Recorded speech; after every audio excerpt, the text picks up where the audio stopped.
नमस्ते दोस्तों, आज का मेरा विषय है रिफ्लेक्स एक्शन। अब रिफ्लेक्स एक्शन मतलब क्या?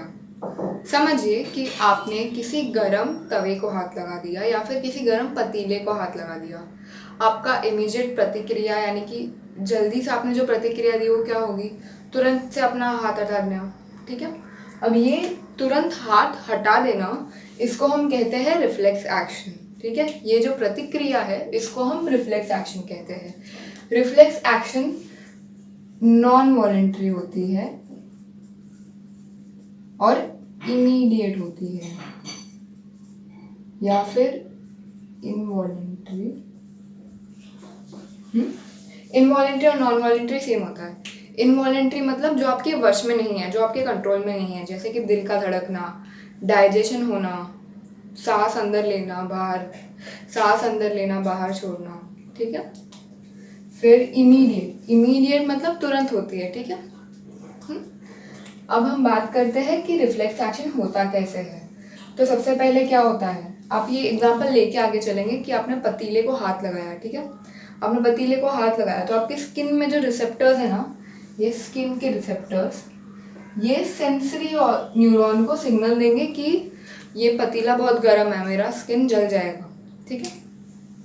तो ये सेंसरी न्यूरॉन है, ये जाएंगे डोर्सल रूट गैंग्लियन में। अब ये क्या है?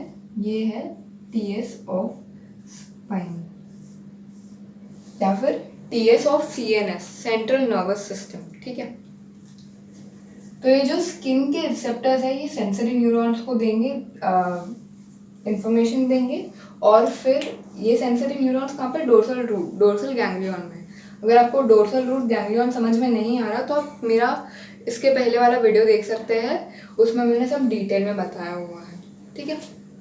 आगे कंटिन्यू करते हैं। अब गैंग्लियन मतलब क्या? गैंग्लियन मतलब एक गुच्छा, ठीक है। गैंग्लियन मतलब एक संगठन, ठीक है। सेंसरी न्यूरॉन मतलब क्या? अब ये न्यूरॉन है, ये न्यूरॉन है। सेंसरी न्यूरॉन मतलब जो शरीर के दूसरे अंग से सीएनएस तक, यानी कि सेंट्रल नर्वस सिस्टम तक, सीएनएस, सेंट्रल नर्वस सिस्टम तक इंफॉर्मेशन पहुंचाए, यानी कि जानकारी पहुंचाए, उसे हम सेंसरी न्यूरॉन कहते हैं। फिर हम मोटर न्यूरॉन किसे कहते हैं? जो सीएनएस से बॉडी के पास इंफॉर्मेशन पहुंचाए, ठीक है। अब ये सेंसरी न्यूरॉन के पास जाता है जो डोर्सल रूट गैंग्लियन में होता है, वहां से फिर ये एसोसिएट न्यूरॉन के पास आता है। अब एसोसिएट न्यूरॉन क्या करता है? एसोसिएट न्यूरॉन बहुत ही महत्वपूर्ण काम करता है, वो है इन्फॉर्मेशन को इंटरप्रेट करना। अब स्किन के पास इन्फॉर्मेशन तो आ गई, बट इसका करना क्या है, ये कैसे पता चलेगा? ये हमें एसोसिएट न्यूरॉन बताता है। वो बताता है कि अच्छा हाँ गर्म है ना, तो उसको एक काम करो, हाथ के मसल को बोलो कि अपने आप को पीछे खींच ले, कॉन्ट्रैक्ट कर ले अपने आप को, ठीक है। तो ये इन्फॉर्मेशन ये बनाता है, ये इन्फॉर्मेशन स्किन से लेके फिर नई इन्फॉर्मेशन बनाता है कि हाँ मसल, हाथ के मसलों को बोलो अपने आप को कॉन्ट्रैक्ट करने के लिए, यानी कि अपने आप को पीछे खींचने के लिए, ठीक है। अब ये जो इन्फॉर्मेशन है ये मोटर न्यूरॉन के पास जाती है और मोटर न्यूरॉन हाथ के मसल के पास जाता है, ठीक है। तो आप सोच रहे होंगे अब कि न्यूरॉन्स में इंफॉर्मेशन यानी कि जानकारी कैसे पास होती है। मैं समझाती हूँ। सबसे पहले क्या होता है ना कि दो न्यूरॉन्स के बीच में से इंफॉर्मेशन पास होती है। पहले ये इंफॉर्मेशन है ये पहले न्यूरॉन में आती है, स्किन रिसेप्टर्स की मदद से ये जानकारी न्यूरॉन में आती है, यहाँ से पास होती है और फिर यहाँ पर आती है, यहाँ से फिर से न्यूरॉन पे आती है, दूसरे एक न्यूरॉन के पास आती है।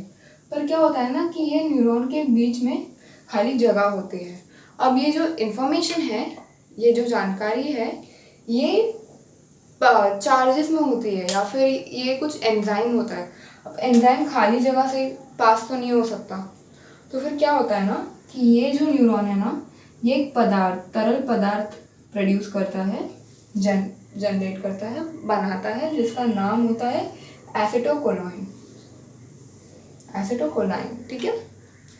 ये पदार्थ की मदद से सारी जानकारी यहाँ तक पहुँच जाती है और जैसे ही एक जानकारी पूरी तरह से एक न्यूरॉन के पास से दूसरे न्यूरॉन के पास पहुँच चुकी होती है, तब कोलाइन एस्टरेज आता है और ये पूरे एसिटोकोलाइन को ब्रेक डाउन कर देता है, तोड़ देता है, जिसकी मदद से क्या होता है ना कि दो इन्फॉर्मेशन, दो अलग अलग जानकारियाँ मिक्स नहीं हो जाती और न्यूरॉन जल्दी से जल्दी अपना काम कर सकता है।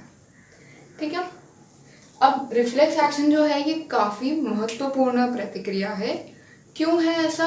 क्योंकि जो रिफ्लेक्स एक्शन है इससे काम बहुत जल्दी हो जाता है और ये ना स्पाइनल कॉर्ड के पास जाता है, सीएनएस के पास जाता है, ना कि दिमाग के पास सारी इन्फॉर्मेशन भेजता है। इसकी मदद से क्या होता है ना कि अगर कुछ काम है हमें जल्दी करना है तो हम वो कर सकते हैं। क्योंकि क्या होता है ना कि अगर पैर में कहीं पे चोट लगी, समझिए आपके पैर में कहीं चोट लगी है और सीएनएस कहाँ होता है? आपकी पीठ में। पैर से पीठ में इंफॉर्मेशन भेजना ज़्यादा जल्दी होगा, हाँ, ना कि पैर से दिमाग तक। पैर से दिमाग तक ज़्यादा वक्त लग सकता है ना, और तब तक आपके पैर में शायद कुछ इंजरी हो जाए, बहुत बड़ी चोट लग जाए आपको। इसलिए सीएनएस की मदद से होने वाला रिफ्लेक्स एक्शन बहुत ही महत्वपूर्ण है हमारे शरीर की प्रतिक्रिया के लिए। उम्मीद है आपको आज का विषय समझ में आया होगा। आज का विषय यहीं समाप्त होता है। वीडियो देखने के लिए धन्यवाद।